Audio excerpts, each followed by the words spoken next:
প্রধান বিচারপতির কাছে হাত জোর করে ভেঙে পড়লেন প্রাক্তন মুখ্যমন্ত্রী Mamata Bandyopadhyay. Please please sir, এটাই আমার শেষ বক্তব্য।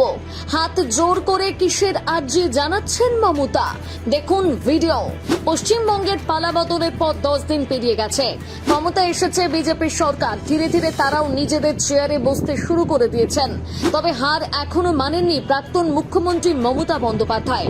যে চেয়ার তিনি ছাড়তে চাননি, সাংবিধানিক নিয়মেই সেই চেয়ারের দখল চলে গেছে মমতার একসময় সতীর্থ শুভেন্দু অধিকারীর কাছে।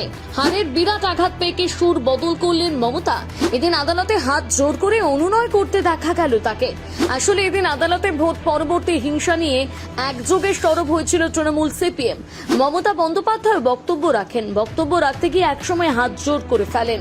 শুনানির শুরুতে সওয়াল করেন আইনজীবী বিকাশ রঞ্জন ভট্টাচার্য। তিনি বলেন, যেখানে যেখানে ভাঙচুর হয়েছে সেখানে ঠিক করে দিতে হবে। এরপর তৃণমূল সাংসদ আইনজীবী কল্যাণ বন্দ্যোপাধ্যায় সুর চড়িয়ে বলেন, তৃণমূল কংগ্রেসের পার্টি অফিসে আক্রমণ হয়েছে, সমর্থকদের নির্মমভাবে অত্যাচার করা হয়েছে, তাদের আর্জেন্ট মেডিকেল ট্রিটমেন্ট দরকার। একটা সময় পর সুর চড়ান মমতা বন্দ্যোপাধ্যায়। বলেন 1985 সালে তিনি বারের এনরোল করেছেন। এই তথ্য জানিয়ে তিনি বলতে শুরু করেন, ভোট পরবর্তী হিংসায় বাচ্চাদেরও ছেড়ে দেওয়া হয়নি, মেয়ে সংখ্যালঘুদেরও ছাড়া হয়নি। আমি 10 জনের নাম দিচ্ছি যারা মারা গিয়েছেন। তৃণমূলের মূল অভিযোগ হলো পুলিশ কিছু করছে না, নিষ্ক্রিয় হয়ে রয়েছে। একথা বলতে গিয়ে কল্যাণ বন্দ্যোপাধ্যায় দাবি করেন, আগের বারের থেকেও বেশি ভোট পরবর্তী সংঘর্ষ হচ্ছে, প্রশাসন কোনো নিরাপত্তা দিতে পারছে না।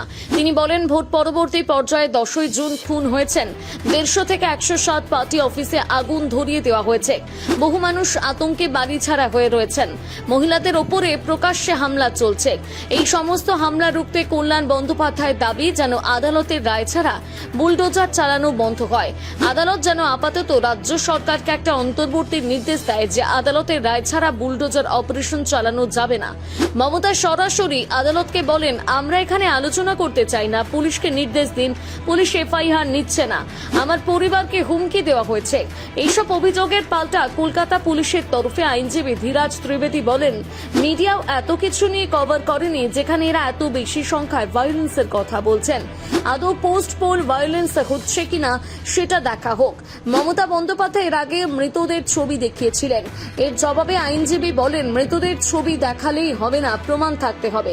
সবশেষে হাত জোর করে প্রধান বিচারপতির কাছে মমতার কাতর আরতি শোনা যায়। Please please sir, please for the people, protect the people. অর্থাৎ আমার একটাই শেষ বক্তব্য, রাজ্যের মানুষকে নিরাপত্তা দিন।